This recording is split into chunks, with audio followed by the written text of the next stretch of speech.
UFC Fight Night, Green versus Dawson this Saturday from the UFC Apex. It is a 12-fight card. After a 1-week layoff with the UFC, they are back and they bring you this main event between Grant Dawson and Bobby Green. It's kind of a thrown-together main event, it feels like. It's not a bad card, honestly, for being a semi-weak headliner. It's not a bad card. There's a lot of good fights on this one, which we will talk about. Again, 12 fights on this card, main evented by Grant Dawson and Bobby Green. And folks, if you haven't yet, though, make sure that subscribe button down below for some more MMA here on the channel. Tomorrow, we will have our Bellator 300 predictions. No longer is Ryan Bader and Linton Vassell the rematch for the heavyweight championship. That's no longer on the card. However, you still got 3 title fights. You got Brent Primus versus Usman Nurmagomedov. You've got Chris Cyborg versus Kat Zingano, and you got the reigning champion over at flyweight in Liz Carmouche taking on Alima Leigh McFarland. So that's Bellator 300, not the last Bellator card. We'll get more into the future of Bellator when we talk about this card tomorrow, but it looks like Bellator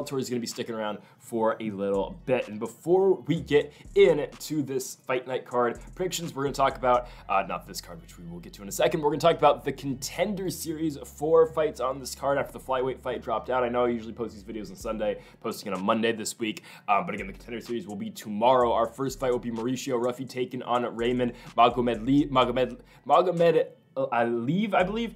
I'm going to be taking Raymond Magomed Aliv in this fight. He's a -265 favorite in this fight, 10-1, taking on the 8-1 Mauricio in the welterweight division. Should be a good one, but for Raymond, he's coming off a win over Impa Kasanganay. That's how most people are familiar with him. It was a year and 6 months ago. Now, Impa Kasanganay, I have spoken at lengths about Kasanganay and how, the progression he has made in his career. Obviously, Kasanganay not fighting at 170 pounds anymore. He's fighting at 205 pounds. He's going to be fighting for a world championship over there in the PFL in November against Josh Silveira. But Magomed Aliv, when they beat Kasanganay by split decision, very close fight. You can definitely make the case Kasanganay won that fight, but Kasanganay, very high level still. And again, different fighter at 170 than he was at that he is at 205, and even that he is at 85. But still, Magomed Aliv beat Kasanganay, had a win before that over Anthony Njokuani. The guy's really good. He's one of those Eagle FC guys, fought 1 championship before. This is a big time, I wouldn't say a prospect, but a guy who can like automatically be inserted in the top 20 at the UFC's welterweight division. He's gonna win this fight. He's gonna look good in doing so. I think he's gonna get that first round knockout. I'm excited for that fight. Next up, you go in the light heavyweight division. You've got a -850 favorite here in Magomed. I'm not even going to attempt to say the last name, but he's undefeated at 7-0, coming off a win in Brave in his last fight, and before that, Eagle FC as well, back-to-back fights. Has not fought anyone with the greatest track record, but he's going to be taking on Jose Daniel Medina in this fight. Now, Medina's a +520 underdog fighting out of Bolivia. He's only got 6% picked, obviously, here on Tapology.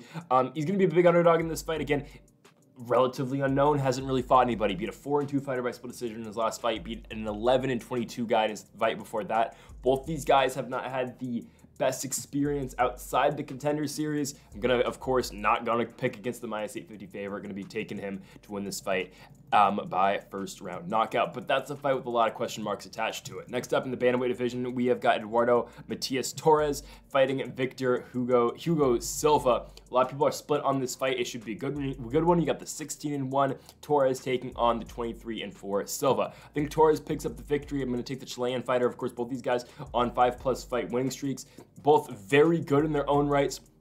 Like the striking game more obviously out of Victor Silva. I mean, the dude's nickname is literally Striker, but I think Torres is going to be able to really mix it up. I don't know if we're going to see a finish in this fight. I think you're going to see a back and forth war. I'm going to take Eduardo Matias Torres to win this fight. I'm going to take him by decision at plus money. And then your main event, you've got Rodolfo Bellato taking on Tala in this fight. You've got Bellato, who is a +225 dog in this fight, coming off his last win in LFA. Back-to-back wins in LFA, but lost on the Contender Series last year against Vitor Petrino. He's taking on, and he'll be back, taking on the 6-0 Tala in this fight, who we are going to be taking. The guy is 6-0. He's been running course over Brave.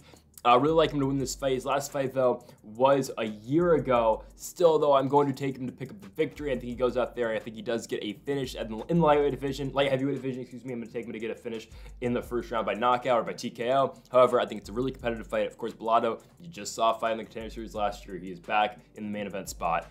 You saw a guy who we're going to see later on this card, in Joe Pyfer, unsuccessful in his first main event in the Contender Series against Dustin Stoltzfus, came back, picked up a win over Ozzy Diaz in his second run in the Contender Series. You've seen it before. I wouldn't be surprised if we see it again. I'm going to take Tala, though, to win this fight by first round TKO. Okay, on now to This fight night card will kick it off here in the women's flyweight division. You will have Montana De La Rosa taking on JJ Aldrich in the opener. I think it's a very close fight. It's a very tough and very close fight on paper. He's got Montana De La Rosa, who has been in and out of the top 15 in the past, taking on JJ Aldrich, who at one point was, at her peak in the UFC, not peak, but at her highest point in the UFC, I would say. Coming off a win over Jillian Robertson last year, we picked her to win that fight. She was an underdog going into that one, picked her to win by decision. She got the job done. After that, they throw her immediately into a fight with Erin Blanchfield, who looks like will be next for the World Championship. Blanchfield, of course, beats her by guillotine choke in the second round. Aldrich comes back, loses to Aoriqileng, and then beats Liang Na in her last fight. But Aldrich is a fighter who's been around the UFC. She's had 13 fights within the promotion. She'll be taking on Montana De La Rosa, who De La Rosa, again, spoke about her a little bit. Again, in and out of the top 15, she's had tough fights. Her last two fights, Tatiana Suarez, Macy Barber. Looks like Macy Barber's a fight away potentially for the belt at 125. For Tatiana Suarez, looks like she's a fight away for the belt at 115. Again, De La Rosa has fought tough fighters, and you know she's not the top five. She's not going to be a top 5 fighter. She would likely never be a title challenger. However, again, De La Rosa, when she fights these fighters who are not in the elites of their weight class, I'm looking at Suarez, Barber, and even Viviane Araújo, and even Mayra Bueno Silva to a certain extent, who she took to a majority draw. Again, Mayra Bueno Silva looks like she's potentially a fight away from the championship at 35. We'll see what happens as a result of her drug test. Coming back positive in the Holly Holm fight. However, again, for De La Rosa, she's had close fights. She's had tough fights with very competitive and very good fighters. Now, her only win since 2020 is going to be Aoriqileng. She went in there, got the finish against Lipski in the second round. I think that's relevant to the point that JJ Aldrich lost to Aoriqileng. Her last loss is a unanimous decision loss to Lipski. You go back to that fight card, it's going to be the one at the Virgin Hotel. It's going to be Yanti Volashvili. Really, Aldrich gets outclassed in that fight. Didn't see it coming. Aldrich really tries to settle into a wrestling base in that fight, goes 0 for 500 takedowns in the first round. Second round goes 0 for 2. Third round gets taken down in her own right, but really Aoriqileng, the queen of violence and former KSW flyweight champion, went out there and just dominated that fight from pillar to post against JJ Aldrich. You look at what Aldrich was able to do to Liang Na. That was just a couple months ago. That was over in Singapore in August in the Max Holloway Korean Zombie card. Just dominated the fight. Liang Na looked for some takedowns, but Aldrich was really just able to beat her down.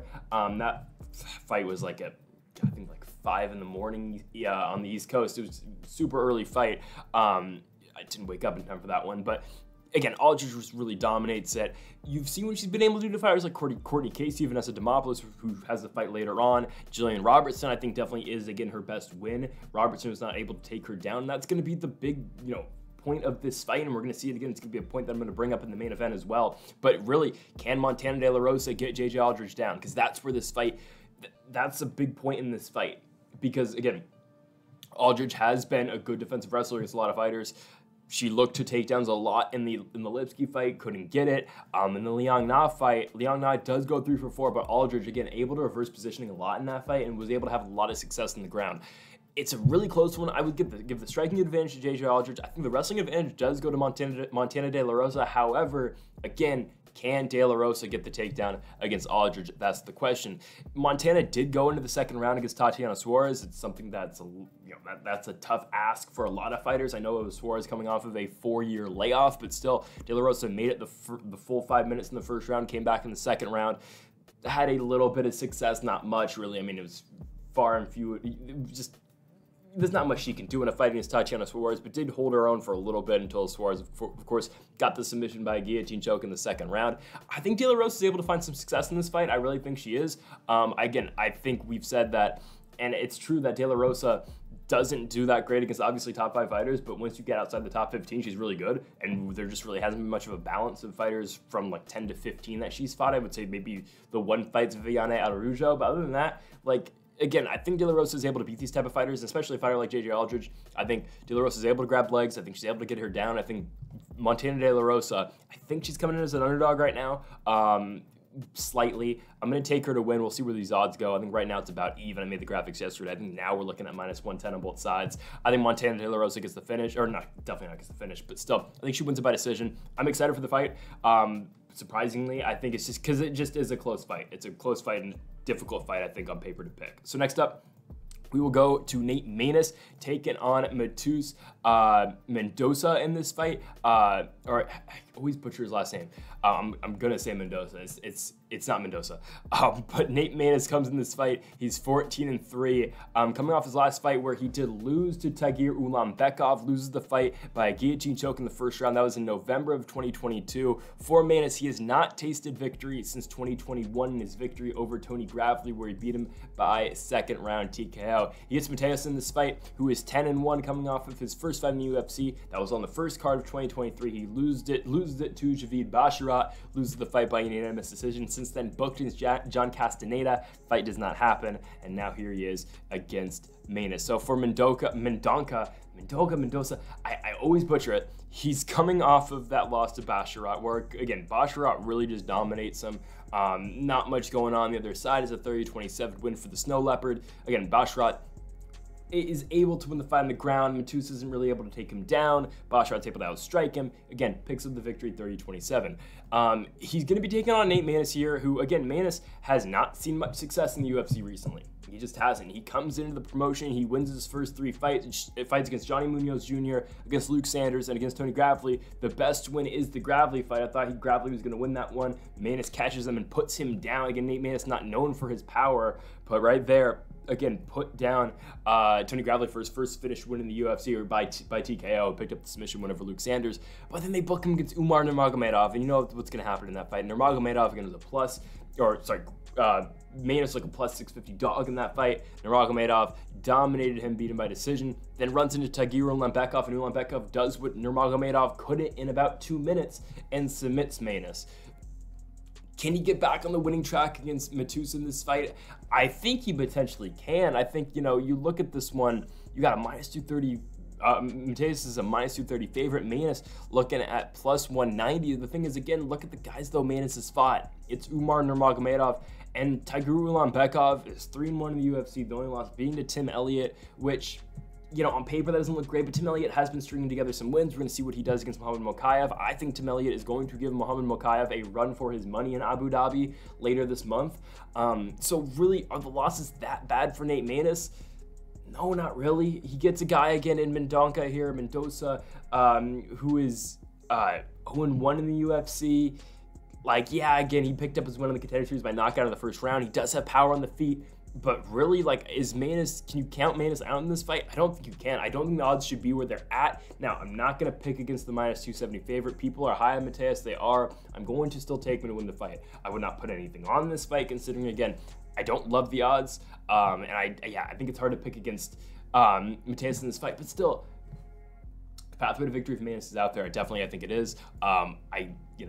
We'll see what he gets out of Mateus in this fight, if he's able to close distance, if he's really able to tire and wear on Mateus, because Mateus, again, before the UFC, a lot of first-round finishes. If, again, Maness can get this fight later into the fight, even as one of the contender, 48 seconds, if Maness can get this fight in the second and the third round, he might be able to drown out his opponent in this fight. I'm going to go first-round knockout for Mateus in this fight, though. However, I think Maness definitely has the capability to get it done. I'm going to go, though, Mateus to win this fight by first-round knockout. Next fight, we will have in the strawweight division, we've got Kanako Murata taking on Vanessa Demopoulos. So for Murata, she is back in the UFC. Well, she hasn't left, but she just hasn't been fighting in a while. Her last fight was in the summer of 2021, where she drops a fight to Vina Janjihoba. Obviously, Janjihoba has seen a lot of success since that Murata fight, but Murata will be taking on Vanessa Demopoulos in this one. For Vanessa Demopoulos, 9-5, but she is 3-2 in the UFC. She has found her way to 3 wins in the UFC, which I think a lot of people, when Demopoulos came into the UFC, did not anticipate. Obviously, Demopoulos lost in the Contender Series, lost to Lupita Godinez, won 1 fight in LFA, and then was immediately signed to the UFC, lost to JJ Aldrich, but then came back and actually won a fight against Silvana Gomez Juarez, beat Jinyu Fry, beat Maria Oliveira, then lost to Karolina Kowalkiewicz, who's also on this card. And now Demopoulos, sitting at 3-2 in the UFC, looks to make it 4-2 with the victory over Kanako Murata. I think that's going to be extremely tough for her. Murata, again, was losing the Janjihoba fight after 2 rounds. I would say you give the first round to Murata, you give the second round to Jandiroba, but still, that's a fight that's 1-1 going into the third. You see where Jandiroba is now. She's a top 10 fighter in the weight class at 115 pounds.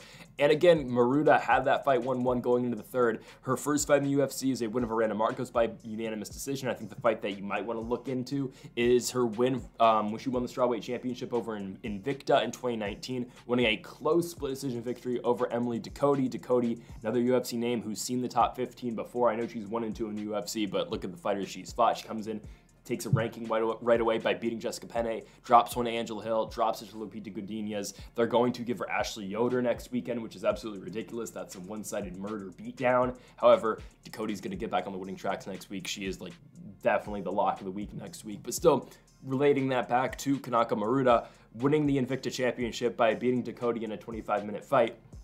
Now gets Demopoulos, who has also seen 25 minutes action. She was the LFA strawweight champion. Now I would usually take the Invicta strawweight champion over the LFA strawweight champion. Considering at one point in time, Maruta and Vanessa Demopoulos were both the champions of respectively Invicta and LFA at the same time in 2020 for a short while, until Maruta, of course, got signed to the UFC to go fight Lavinia Souza, which turned into Randa Marcos. But for that win over Marcos for Maruta, just dominated her, was able to find takedowns, able to get her down, able to hold her down. That's likely what she's going to try to do to Demopoulos. Demopoulos has shown some wrestling so far in the UFC. Her last fight where she lost to Karolina Kowalkiewicz, tried to take Karolina down, but again, Kowalkiewicz I think is on a way higher level than what Demopoulos is, and I think, again, we will get into this when Karolina fights Diana Belbita later on this card. I think that fight is very one-sided, and I think, again, that's just kind of a levels thing where Karolina should not be she should not be fighting fighters like this. I think it's just kind of a result of her big 5-fight losing streak against top 5 and top 10 fighters. Karolina is still way beyond the Vanessa Demopouloses of the world, but again, in that fight, Karolina dominated Demopoulos. Demopoulos not able to find a takedown. Before that, for Demopoulos, fights Maria Oliveira, beats her by unanimous decision, actually drops Maria Oliveira in that fight, gets a couple takedowns, beats Junior Fry in a razor-thin decision, beats Savannah Gomez-Juarez, because Gomez-Juarez had 0 grappling. Like, she drops Demopoulos in the first round, falls right into the guard, Demopoulos throws up an armbar, fight over. Of course, Demopoulos before that lost to JJ Aldrich in her UFC debut. Again, I think striking-wise, this isn't the best fight. I think Maruta's still better, though. I know she outstruck Vina Jandiroba in the first round, which that's not really saying much, but still, I think Maruta is capable enough and really she's competent enough on the feet to beat Demopoulos, and on the ground, she's not going to get caught by a submission. I think Maruta is the way better grappler in terms of top control, in terms of wrestling. I don't think, again, Demopoulos is going to be able to submit her off her back like she did against Gomez-Juarez or like she did in LFA for the strawweight championship against Sam Hughes. I think Maruta wins. I think she dominates. This will not be a very close fight. I think Kanako Maruta gets back in the UFC win column. She's going to take this one by unanimous decision. On it now to the bantamweight division. We have got Aoriqileng taking on Johnny Munoz Jr. Another fight that is pretty evenly distributed on the odds right now for Johnny Munoz Jr. 12-3 professional record, 2-3 in the UFC. He will be taking on the Mongolian murderer in 24-11, Aoriqileng. For Aoriqileng, 30 years of age, 2-3 in the UFC, coming off his last fight where he got knocked out just less than 4 months ago against Ayman Zahabi. Now, that is usually number one, red flag in a fighter, and just when you look at his previous fights, if he's been knocked out within the last 5 months, I think that's bad. Immediately coming back less than 4 months after a knockout, lost to Ayman Zahabi over in Canada. Aoriqileng is back. Again, it has been a lot of activity for Aoriqileng so far in his UFC career. However, it did take him a month to get in there in between the Jay Perrin win at UFC 278 in Salt Lake City and then the fight in Vancouver against Zahabi. But it comes in the UFC, drops the fight to Jeff Molina in a really fun fight in Jacksonville, drops one to Cody Durden after that, where Cody Durden famously said after the fight, straight up said to DC, I had to out wrestle him and send him back to where he came from. Yeah. maybe just a little bit better than Charlie Radke's post-fight interview. But then, actually, they're not that comparable. Anyways, Aoriqileng after that then beats Cameron Else. He beats him by first-round knockout. Again, Else was kind of over the hill at that point. Beats Jay Perrin, but Jay Perrin also lost to an 18-year-old. And then loses to Ayman Zahabi after that, where Zahabi knocks him out in the first round. He'll be getting Johnny Munoz Jr. in this fight. Munoz is 2-3. He's coming off a loss to Daniel Santos in his last fight. Santos went in there and beat him by unanimous decision. You know, not all that eventful of a fight. Santos really looking to wrestle in that one. That's what he does in the second and third rounds. And really in the first two, it's really just more of a control type of fight. Before that for Munoz, he beats Ludovic Shoilan though. He beats Shoilan by unanimous decision. Loses to Tony Gravely before that, but gets knocked down in the first round. Beats Jamie Simmons. Was Jamie Simmons UFC caliber? No. Loses to Nate Maness in his first fight in the UFC. A lot of guys connected on this card. Of course, with Maness being another one. I don't think Johnny Munoz is the greatest. I don't think he is. Normally, I would, really like to favor a guy here to get a knockout in this position. I'm looking at, again, Johnny Munoz, considering, again, Aoriqileng just came off of a big loss where he did get dropped early in the fight. Now, will Johnny Munoz be getting a finish in this fight? I don't think so. Obviously, his damage might do a little bit more with his strikes, but it's not like Johnny Munoz is the best striker. He just isn't. I would say his best striking performance was the Shoilan fight where he wins the first 2 rounds in the feet. Those are the rounds that he does win in that one. But I'm not overly impressed with the striking game of Johnny Munoz Jr. That's just not how it is. For Aoriqileng, I mean, he'll keep up with the volume. He does have a pace that he will set. You look at the Jeff Molina fight, you look at the pace that he was setting in the Cameron Else fight before he got the finish. Aoriqileng is going to come out there and he is going to put a pace in you. He's going to pressure you. It's just kind of how does Johnny Munoz respond to that, right? Because again, Aoriqileng, not really the guy that's going to wrestle you. Johnny Munoz, if you're going to see the wrestling, it's going to be out of him in this fight. I think he'll at least try to take down Aoriqileng at some point in this fight. I think it's a close fight. Again, I don't love that Aoriqileng just got knocked out 4 months ago, but as I go over it, again, Johnny Munoz does not have the most powerful hands. Will Johnny Munoz be knocking out Aoriqileng? I don't think so. His last knockout win came in 2018 in King of the Cage against a fighter who is 7-11. I highly doubt that's going to happen, right? If anything, it's going to be more Johnny Munoz looking to fish for a submission, looking to grapple. I think that's a very, good strategy for him because, again, Cody Durden, who I know is a really good wrestler, was able to do that to Aoriqileng. Jay Perrin tried. Closer fight. Aoriqileng, though, won when it mattered on the feet. Perrin won that third round. Aoriqileng, make the case, won the first 2. I think Johnny Munoz wins. I think that's how he does do it. I think it's going to be because of the wrestling. Aoriqileng will try to keep it standing, but I think Munoz will be able to at least make him worry about the grappling game, and that's really going to change a lot of things in this fight. So I'm going to be taking Johnny Munoz Jr. to win this fight by unanimous decision. Am I confident in it? No. I think, again, the Mongolian Murderer, I mean, it's in his name, the Mongolian Murderer, even though he represents China in the UFC. Aoriqileng, again, he's going to go out there and he's going to try to finish you. I think Munoz is able to weather the storm. Again, I would be a little bit worried about the chin of Aoriqileng. Again, Munoz, I've said it before, I'll say it again, he's not going to be the type of guy that's going to knock you out. However, I think he might be able to stun Aoriqileng a little bit with his strikes. I think Munoz is going to take advantage of all this. I think he'll be able to grapple a lot. I think Aoriqileng is going to fall to Johnny Munoz Jr. Munoz is able to pick the victory. I think he's going to win this fight by unanimous decision. All right, on to our next one. Don't know how this fight just got buried on the prelims. It's absolutely ridiculous. You've got a guy who is 7-2-1 in the UFC, taking on a guy who is 7-2 in the UFC, and it's on the prelims. Seriously, this could go main event. This is ridiculous. It's this low, but you've got Chris Gutierrez, who's 19-4-2 professionally, taking on Montel Jackson, who's 13-2, who is 7-2 in the UFC. This is a tremendous fight that should not be this low, but here you have it. And for Montel Jackson, look at the body of work this guy has put together after losing to Brett Johns in 2020. Again, it has been against a couple lower level guys and guys that Montel Jackson should be absolutely wiping the floor with, but you look what he's been able to do. Knockout finish over Jesse Strader. Decision victory where absolutely beats the brakes off of JP Buys. It's not a close fight. Knocks down JP Buys 4 times in 15 minutes.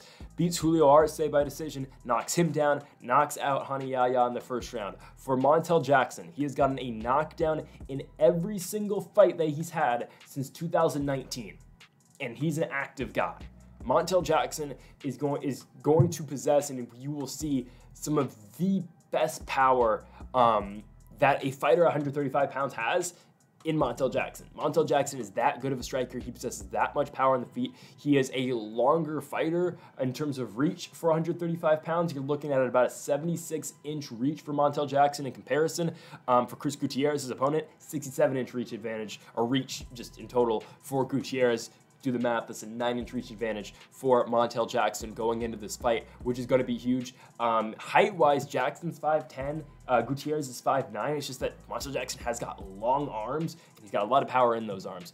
I don't think that sounded, yeah, that didn't sound weird. Anyways, it actually didn't. Okay, Jackson, though, taking on Chris Gutierrez. For Chris Gutierrez, biggest win of his career, obviously, the knockout. He sent Frankie Edgar into retirement, UFC 281, knocks him out with a knee, 2 minutes and 1 second into that fight in the first round. He knocks out Frankie Edgar. What do? They give him Pedro Munoz right away, and he loses the fight. It's a fight that Gutierrez is a minus 215 favorite in. They put it on the main card of the fight night in Kansas City, Missouri. That was main evented by Max Holloway and Arnold Allen. Munoz beats him by decision, 15-minute decision. Obviously, beating Pedro Munoz now seems like it gives you a title shot. I don't know, like if Chris Gutierrez beat Pedro Munoz, would he be fighting Sean O'Malley next? I don't think so. Again, that fight should be Aljamain Sterling, but whatever. Or not, it should be Murata, but does Murata want to fight for the championship? I don't know. I'm not going to ask. It should just be Algeo, but just disregard that. Anyways, Gutierrez, you saw what he's able to do to Frankie Edgar, and what he did to Denard Bakary was pretty nasty as well, because that's before Denard Bakary kind of went on his run where he started losing a bunch of fights. Like, that's the point in time where Denard Bakary was 3-1 in the UFC, was knocking dudes out left and right. He was coming off a win over Greedy, where he knocked out Kennedy by first round knockout, he knocked out Kevin Natividad by first round knockout, knocked out Brandon Davis by first round knockout. He knocked him out in the first round. I don't know why I'm restating everything.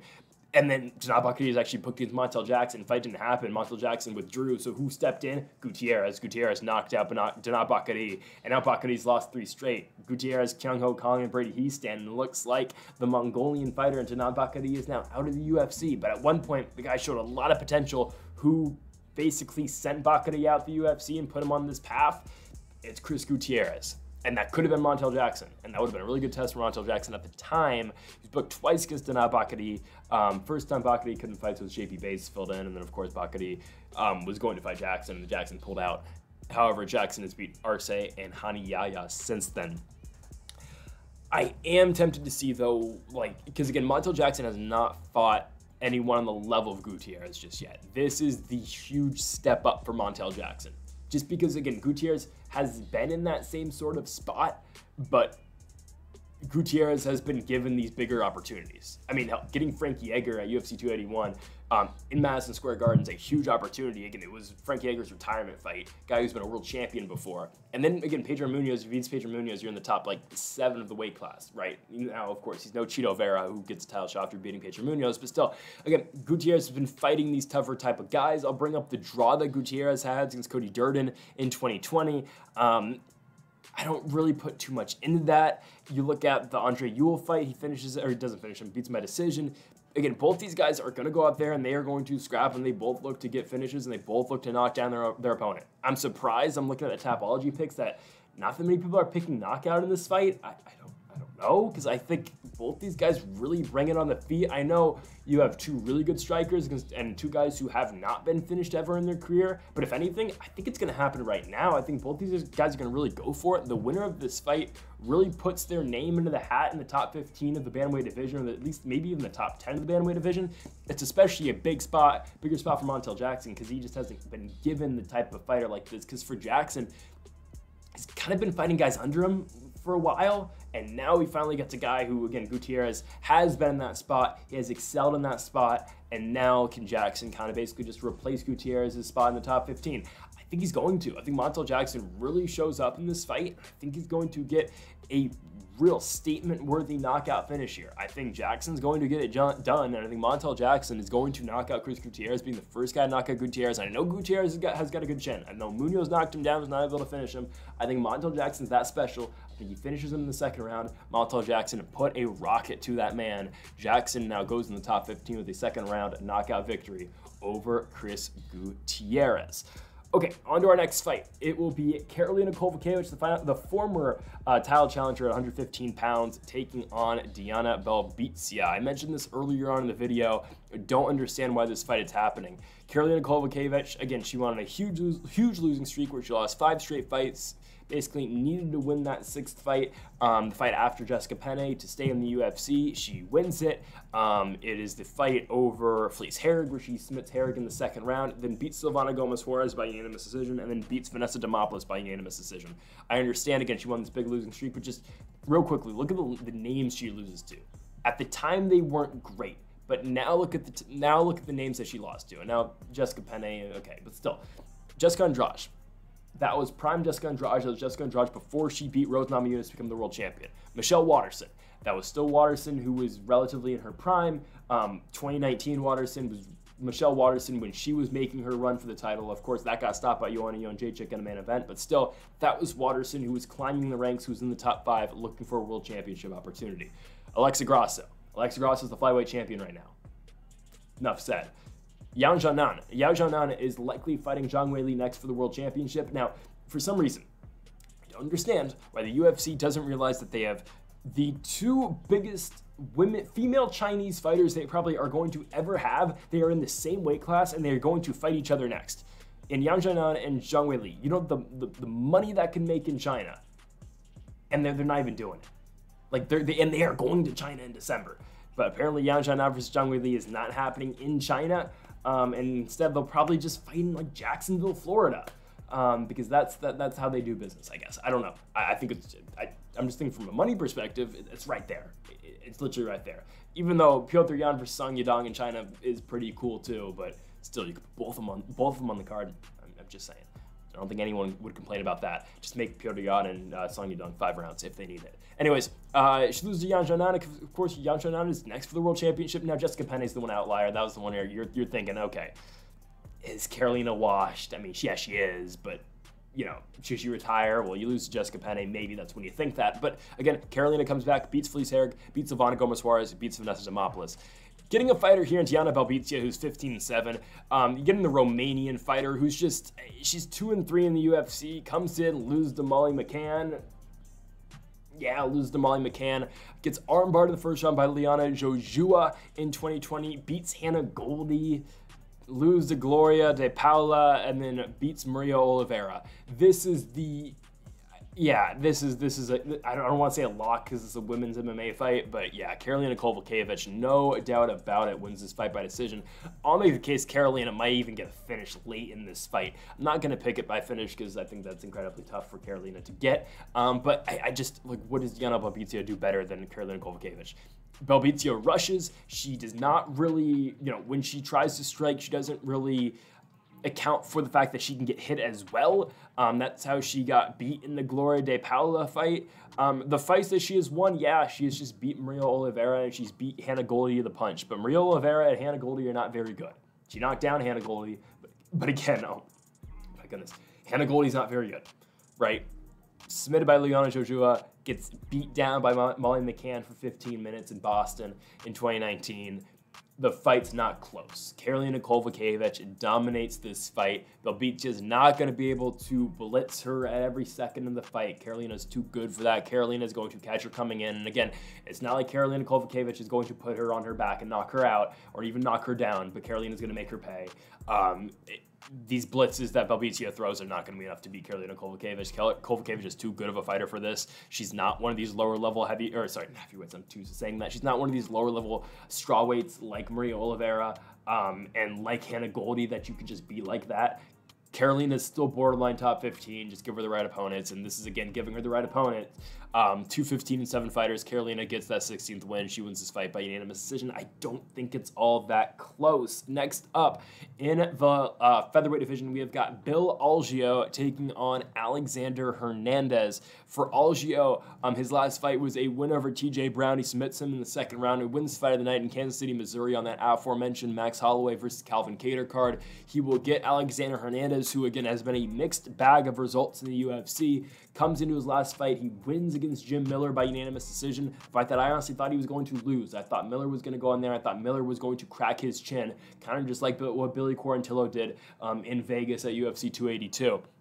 Speaking of that fight again, Quarantillo knocks him out in the 2nd round. He gets subbed by Money Moicano before that in the 2nd round. Had his fight against Mike Breeden. I don't know how Mike Breeden is still in the UFC. But that was a fight that Hernandez, again, got a guy on short notice, knocked out Breeden in the first round. Breeden has lost 3 fights, and he's going to be taking on another fight in the UFC. He's lost to Hernandez and Ton Levy and Terrence McKinney. They gave him another fight. They're going to give him the Indian fighter Anshul Jubli at UFC 294 in a couple weeks. Again, coming off a knockout loss less than 2 months ago. I don't understand that. But they want to get Jubli a victory. Fair play, I guess, right? But Hernandez, again, is 2-2 in his last 4, 2-3 if you look at the Thiago Moises fight in 2021. Hernandez is decent. He's still got some power on the feet, obviously. He will throw that big overhand that he's put down guys like Breeden and Chris Gritzmacher with. But again, those guys are not on the level of Alexander Hernandez. They are lower level guys who are coming into the UFC at the time. Well, not for Gritzmacher, but for Breeden. Or was Gritzmacher coming to the UFC? God, was that Gritzmacher's first fight in the promotion? No, it wasn't. Oh, no, definitely wasn't. Yeah, no. He was finally the Ultimate Fighter. I don't know what I'm thinking. But it was his first fight in a minute. Yeah, it was his first fight like in 2.5 years. Anyways, he gets Algeo in this fight for Bill Algeo. The win over TJ Brown's good. Loses a very close split decision to Andre Teixeira. Beats Herbert Burns in that weird fight on Long Island where Burns just kind of is just too exhausted. So Algeo wins by TKO, and Gilbert's got to have to pick up Herbert Burns and just take him from the back. Algeo beat Joe Anderson breathe through before that in a fight that a lot of people had breathe through, and I believe I did too. Lost to Ricardo Ramos before that. Beat Spike Carlisle, Bellator's own, or Ryzen's own now, wherever he's fighting. Algeo's just, again, he's pretty decent. Algeo will mix it up a lot with his wrestling. He'll look to strike with you a lot. I think it's going to be a really good fight. I think it's going to be. I mean, again, Algeo usually makes for pretty good fights, as you've seen with his fight not the Ultimate Fighter. His fight in the Contender Series against Brendan Loughnane, that was a good fight. His fight against Ricardo Lamas was good in his first fight in 2020. The TJ Brown fight in Kansas City was really good. You're probably going to see another good fight here. Like, even Alexander Hernandez's fight against Jim Miller was pretty solid as well. A very good back and forth, match on the feet. I think Algeo beats him, though. I think Algeo's just better. I just think Algeo's a better striker. I think Algeo, if you include the wrestling as well, I think he might be able to catch Hernandez, even though Hernandez, is a decent defensive wrestler, but we've seen him get taken down by guys like Moicano, like guys like Quarantillo. I think Algeo might be able to switch it up a little bit if he needs to. But all around, I do like Bill Algeo to win this fight. I think he's going to win a decision. I think it's going to be a really good decision, a really good fight, honestly, all around to kick off the main card, which is a good main card. Now, this next fight between Felipe Lins and Ion Cutelaba maybe shouldn't be on the main card. I think this spot should probably go to Montel Jackson and Chris Gutierrez instead. But here you have it, Felipe Lins taking on Ion Cutelaba in the light heavyweight division. For Lins, of course, the former PFL heavyweight champion. I remember when he came into the UFC, a lot of hype around the guy.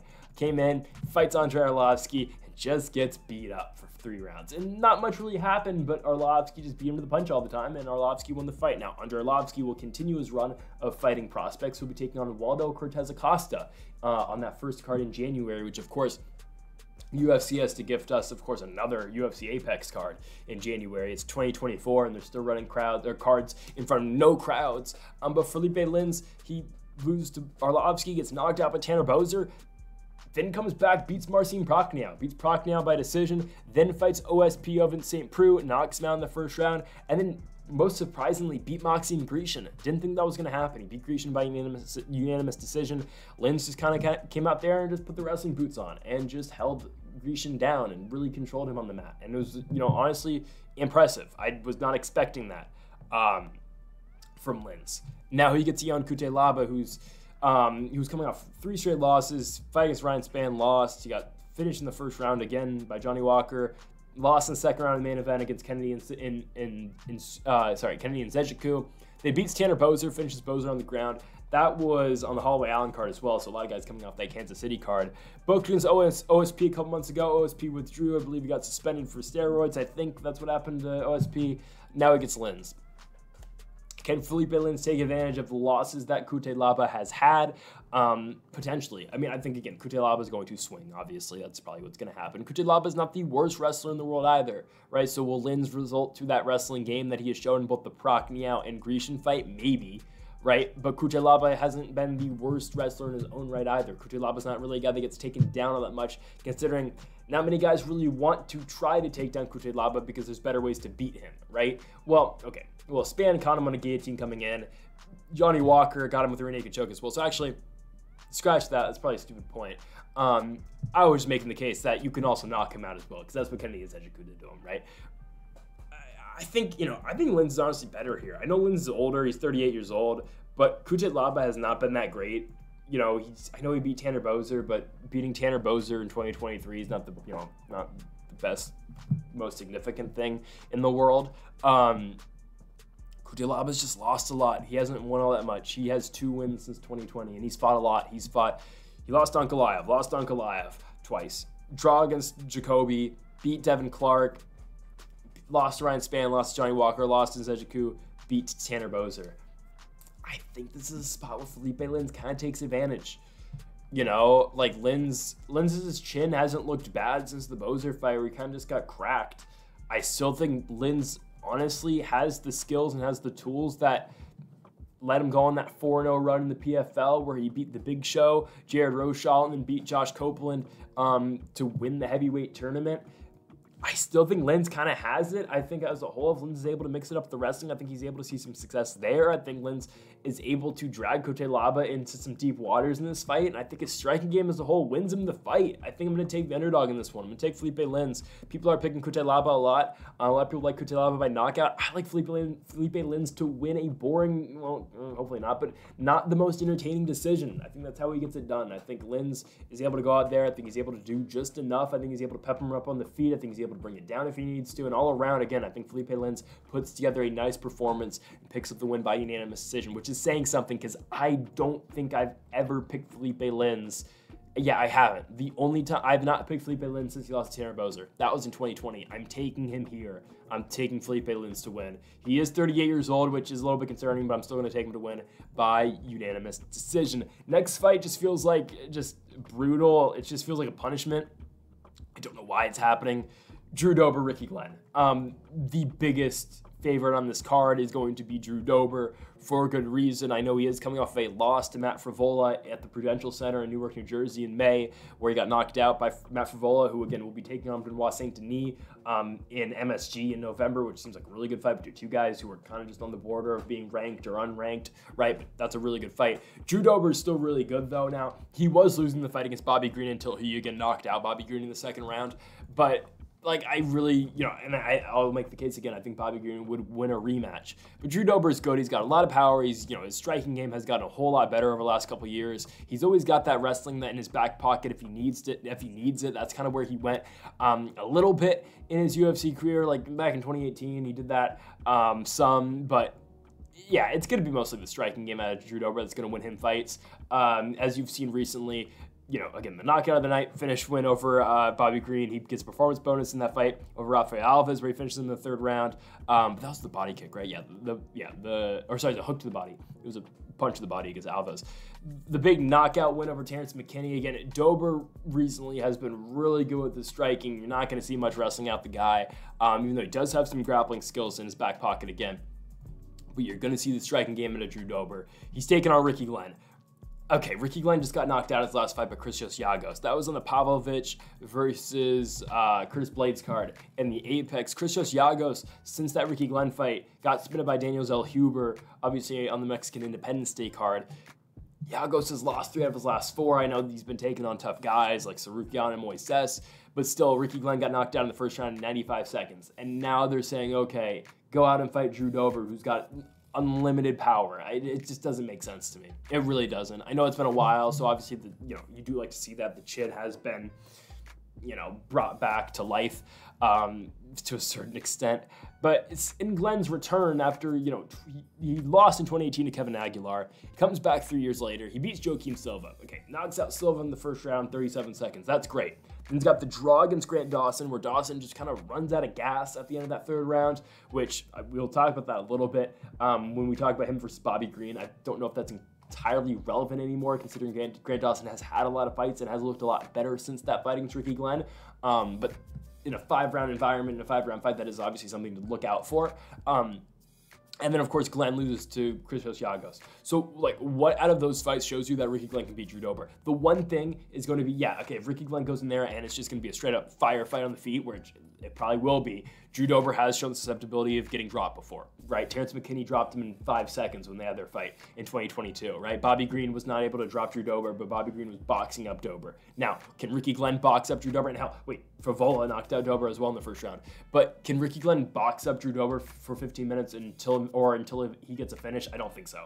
I think Drew Dober is good enough to not get put down by shots by Glenn. I think the power, of course, goes to Drew Dober as well. Dober is the more powerful fighter, as you have seen. I mean, since 2020, when the knockout over Hawkprost, the knockout over Alexander Hernandez, the knockout over McKinney, the knockout over TKO finish against Alves, and the knockout against Bobby Green. Not many guys knock out Bobby Green. Seriously, like, I don't think Grant Dawson's going to knock out Bobby Green, right? Green does not get finished all that often, and Drew Dober is able to knock him out. Yes, he was losing the fight up until that point, but that's besides the point. It doesn't really matter, right? Dober was still able to get the knockout. I don't know why Ricky Glenn's in this spot. I don't understand it. It doesn't make sense to me. I think Drew Dober wins a pretty one-sided fight. I'm going to go first-round knockout win for Drew Dober. I think it's going to be made clear and apparent early on in this fight that Drew Dober is the way better striker. He's got way more skills on the feet. Drew Dober is going to win this fight. Fighting at Denver, Colorado. Give me Dober to win this fight by first-round knockout. Again, I don't think it's all that close. I don't know what Ricky Glenn did to deserve that fight. Okay, on to our next one. You have got the return of Joaquin Buckley. He'll be taking on the great white Alex Morono. Morono comes into this fight 12-5 run so far in the UFC. He'll be taking on Joaquin Buckley, who is 6-4 in the promotion, coming off of that brutal head kick knockout win over Andrea Fiallo. In a fight card in the Apex, though, on Mackenzie Dern and Angela Hill main event of that card. I don't know why the UFC, insists on putting Buckley back in the Apex, which just doesn't really make sense to me, because the guy is a very fun fighter to watch who could really benefit having some fans behind him, right? I mean, they gave him the crowd in the Duraev fight in Austin, Texas. They gave him the crowd in Paris against Imavov. They gave him the crowd in Vegas against Chris Curtis. And they book him in the Apex against Andre Fiallo. Now, okay, on a 2-fight losing streak, fine. But now you book him back in the Apex against Morono. I don't quite understand that. Well, I don't know. I don't understand why the UFC's in the Apex in the first place. However, you get Alex Morono versus Joaquin Buckley in this fight. For Alex Morono, 12-5 in the UFC. I mentioned that earlier. He's on a pretty good run right now, right? I mean, the guy goes, what? He's won 5 out of his last 6 since the Anthony Pettis loss in 2020.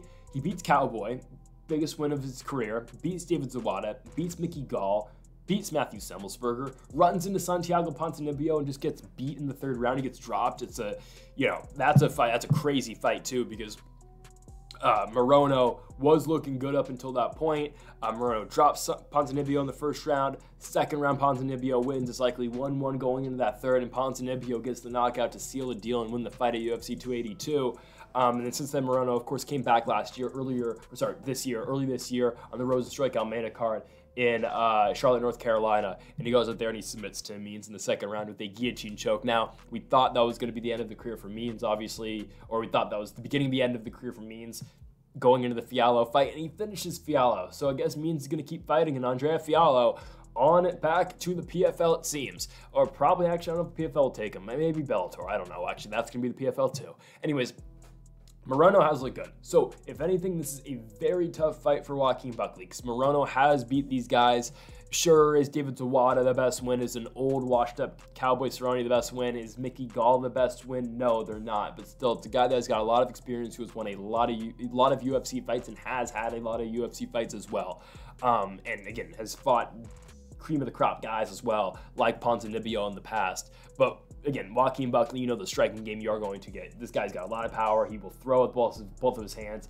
The head kick finish over Fiallo was nice as well. Like, Buckley is going to go out there and he's going to throw. Morono has been knocked out a couple times as well. He's been knocked out 3 times in his career. You look back, his last one, of course, being the Ponzinibbio one, the Chaos Williams, that big knockout to really get Williams on the map in Houston, Texas in 2020.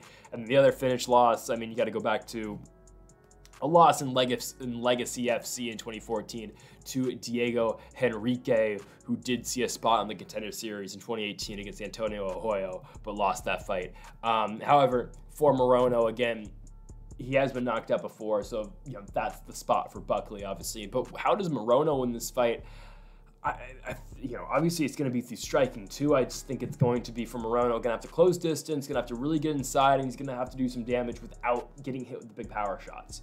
Now, again, this is a guy who has been dropped by Matthew Semmelsberger, who's dropped by Santiago Ponzinibbio, did drop, you know, Ponzinibbio in his own right as well. But for Morono, I mean, he's got, you know, 1 knockdown in the UFC since 2019. It will be that 1 knockdown, or sorry, 2. I forgot the Mickey Gall one, but still he's got 2 since 2019. Mickey Gall, who should not have been in there with Morono, and then of course Ponzinibbio.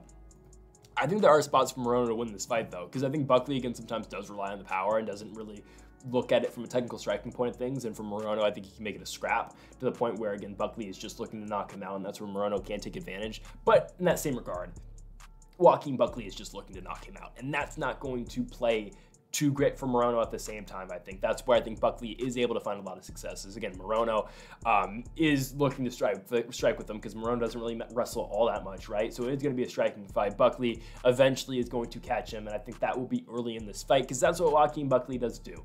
I think this will be kind of similar to the Fialho fight, as in it's going to be a 2nd round finish. I think it will take Buckley a little bit of time, but I think as this fight goes, Buckley is going to show himself as the superior striker, at least in the power side of things. I think eventually too many of those power shots are going to catch up to Alex Morono, and Joaquin Buckley, Numancia, is going to pick up the victory. Numancia wins this fight, gets back in the win column for the 2nd time in a row. Buckley takes this one by 2nd round knockout. On to the co-main event.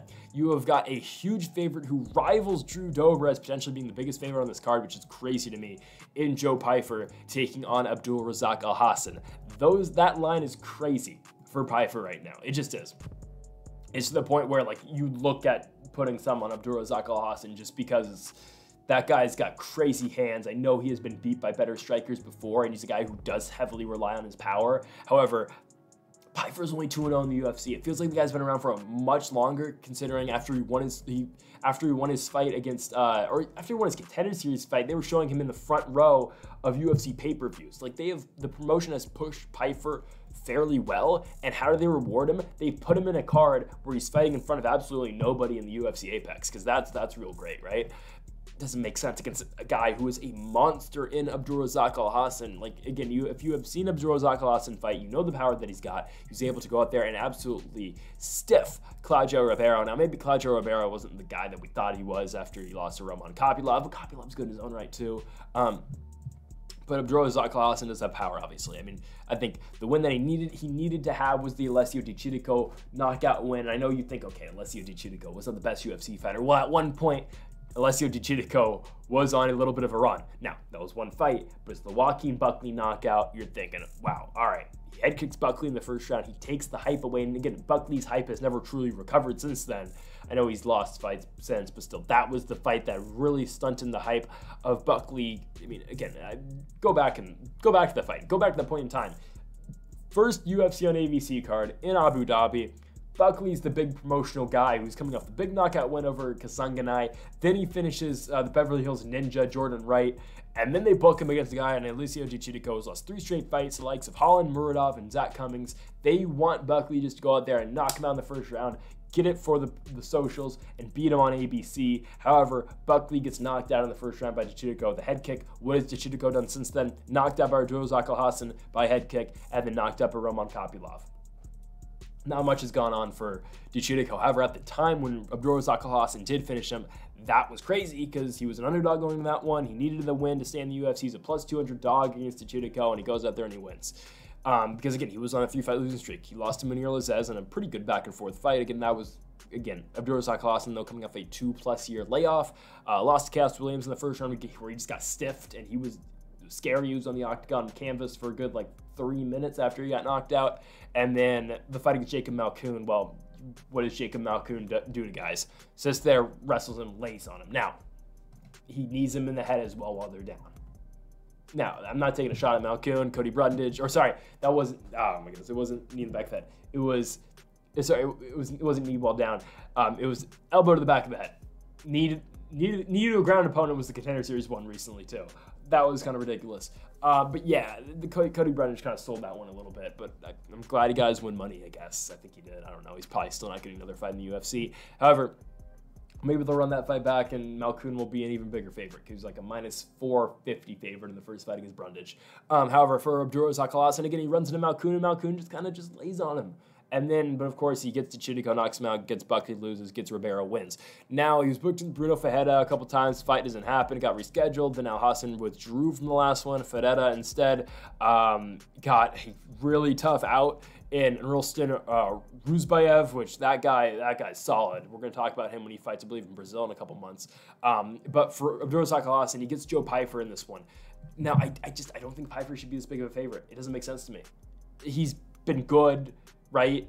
And I know like his real only loss is the loss to Jonathan Potty back at Ring of Combat in 2019 because the Stolfsus loss is a slam. But technically, though, it's a win for Stolfsus. I mean, it is, but it's just like it should be considered a win. It really shouldn't be an asterisk on it. Stolfsus takes Pyfer down. Pyfer posts with his arm and just basically breaks his arm, right? And he comes back, wins on CFFC after that. Then gets the shot in the Gutierrez series, wins, obviously, gets the big contract, and now here he is. They gave him a layup in his first fight in the UFC. They did it because, again, that was the Contender Series episode. There was one that the Pleasure Man was on, Anton Turkilaji, right? It was that one, where all the fights were crap, and then until Pyfer comes on in the main event and knocks out Oxy Diaz, then, you know, Dana's turned around. He's the only guy that gets the contract that week. Then fights Amadovsky because they want the promotional push. He beats Amadovsky in the first round. Then runs into Joe Mearshart, knocks out Mearshart in Miami on a pay-per-view. And then they just put him on an Apex card against Abdulrahman Alhassan, which is a really good fight that should probably be on a fight night card elsewhere. It could be, like, honestly, a headliner of the prelims on a pay-per-view. It's a really good fight. Yeah, it's a good one. I think, again, the odds are inflated because of, you know, the hype Pyfer has got. I still think Pyfer wins because I think he is going to be able, in sort of way, just to snipe shots out of Abdulrahman Alhassan. I think Alhassan's going to swing big a lot, and Pyfer's going to, unless he gets caught with one of those. Pyfer's going to be able to stay back and really just pick his shots and just 1 and 2 and just really do damage in Abdulrahman Alhassan. I think Pyfer is going to win. I think it's going to be a late first round knockout for him. However, the odds I don't think are great because Abdulrahman Alhassan can end the fight with 1 shot. He can, right? It's just that as a whole, Pyfer is the better striker. Power-wise, again, Abdulrahman Alhassan, it does have more power and is the better power. You know, he throws with more power and has a very high chance of knocking out Pyfer if he can land. That's the thing, though. Can he land against Pyfer? I don't think so. Again, I don't think the odds should be this way because I think there's a definite chance that Pyfer will get caught by one of these.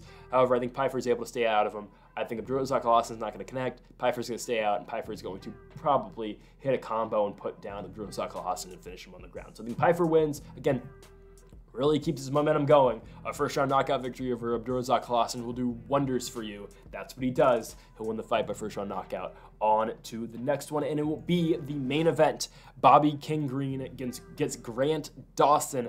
ATT's Grant Dawson taking on Bobby Green in the main event.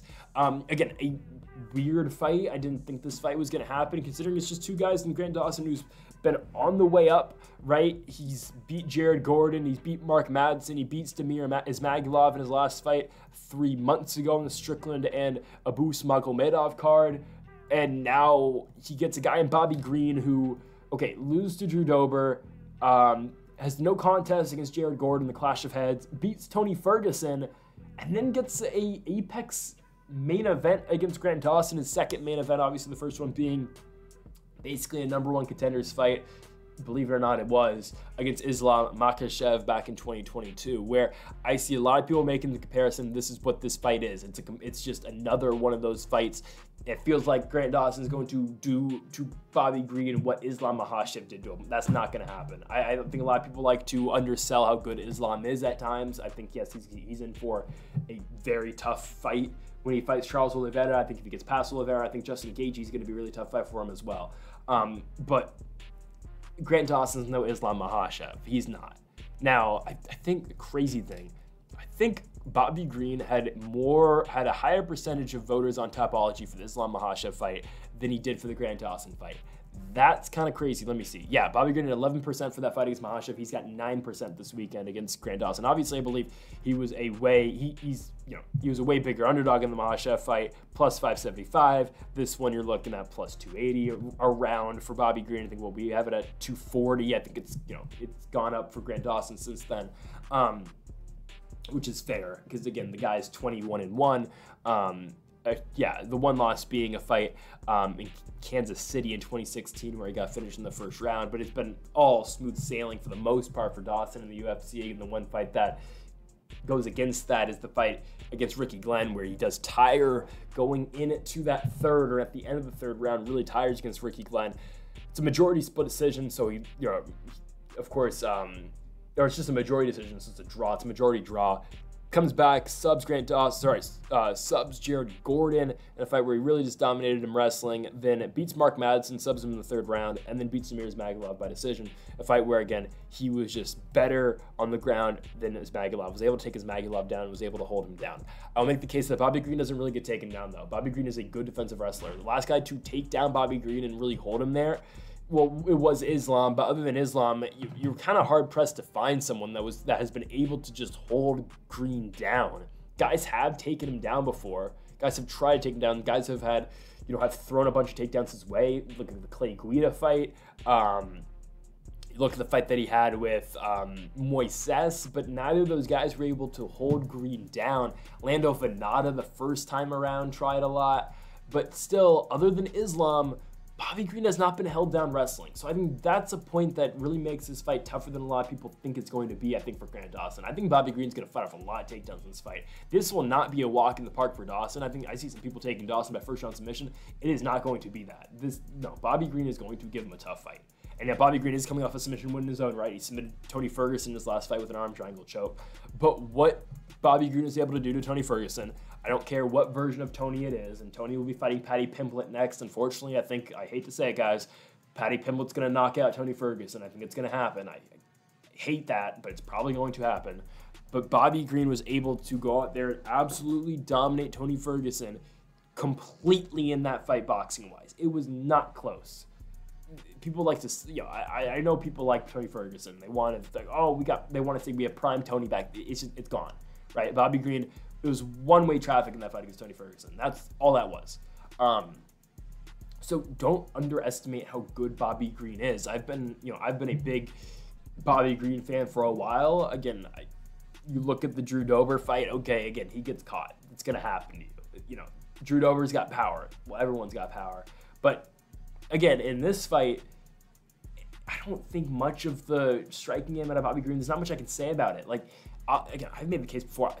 I still believe that Bobby Green beat Rafael Fiziev when they fought at UFC 265. I will say that every single time. Bobby Green beat Fiziev. I still think he won that fight. I thought he definitely beat Thiago Moises. When he was going into the Islam fight, I was making the case. I think it's not that far, it was not that far-fetched of a statement to make that Bobby Green should have been going in to the Makhachev fight on a 7-fight winning streak. And I again said in that fight, obviously I didn't pick him to win, but I was saying, if Bobby Green beats Islam Makhachev, he should be fighting for a world championship next.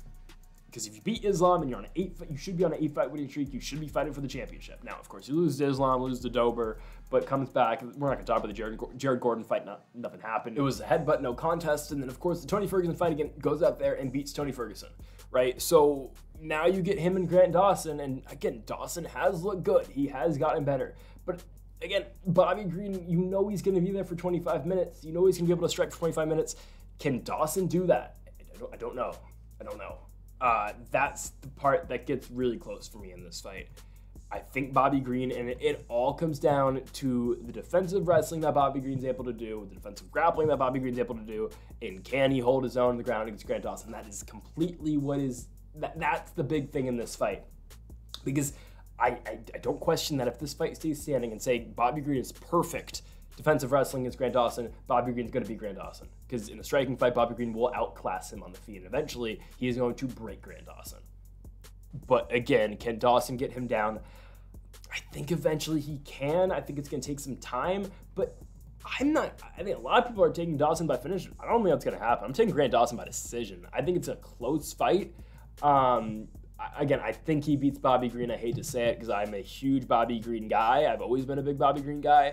But I think Dawson wins a decision. I think he wins it like 4-1. I think Green. No, honestly, no. I'm gonna take him 3-2. I think Green's going to win rounds. I think he's going to, because I honest to God think there are going to be some rounds where Dawson can't take him down. Where Dawson's not able to take him down, Green stays standing, and Green just kind of boxes him up for a little bit. Again, the threat of the takedown will always be there, and that will impact the striking game of Bobby Green. Yeah, of course, because Green is going to have his hands down. Well, actually, he always has his hands down because he just rolls with it. He shoulder rolls every single punch that's thrown at him. But I think Green will keep it competitive on the feet, and he will keep it competitive with his defensive wrestling, because there has not been too many guys that have been able to outright just purely outclass Green on the ground. The one guy to do that is Islam Makhachev. Grant Dawson is not Islam Makhachev. I still think Dawson will win, because I think it is a very tough ask for Green to defend takedowns for 25 minutes. I think that's tough. This is where I think this fight goes. I think Grant Dawson wins the first 2 rounds. Green is going to win the 3rd. Dawson's going to win the 4th. And Green is going to run away with the 5th round. And I think we'll be getting to a point where in that 5th round, similar to the Ricky Glenn fight, Bobby Green is really winning the 5th, and he's trying to get the finish to win the fight. I think Dawson will survive and win a tough 25-minute decision. This isn't anything against Grant Dawson either. I think this is a very tough fight and a good fight for him to have in terms of his career. It's just that I think Bobby Green's still really good, and I think Green's able to really hold his own. Again, it happens. The fight against Drew Dober, that's going to happen. Grant Dawson does not have that one-shot power that's going to knock him out on the feet. Again, like you want to say that some people think this fight's a mismatch on the ground, this fight's a mismatch on the feet. Bobby Green's that much better of a striker than Grant Dawson. However, again, I think Dawson's just going to do just enough in terms of grappling. Grant Dawson's going to win the fight. He's going to win it by unanimous decision. I hate to pick against Bobby Green, but it's hard to pick against Grant Dawson in this fight, even though, again, I think there are definitely spots and opportunities for Green to win this one, but we are going to be taking Grant Dawson to take it by unanimous decision. And folks, that'll do it for our Fight Night Predictions card here, of course, with Dawson and Green in the main event. We'll be back next week for another Apex card. In the main event, you have got Sodiq Yusuff taking on Edson Barbosa in the 145-pound division. Only 10 fights in that card so far, so we'll see what happens, but that's coming up next week. And of course, tomorrow, Bellator 300 predictions on the channel as well. So folks, thank you for watching. Make sure that subscribe button down below for more. Make sure to leave a like if you did enjoy the video. Make sure to comment if you do disagree with any of the picks. Again, hit that subscribe button, hit that like button, and I'll see you tomorrow for Bellator 300 predictions. Thank you for watching. I'm Mamba forever.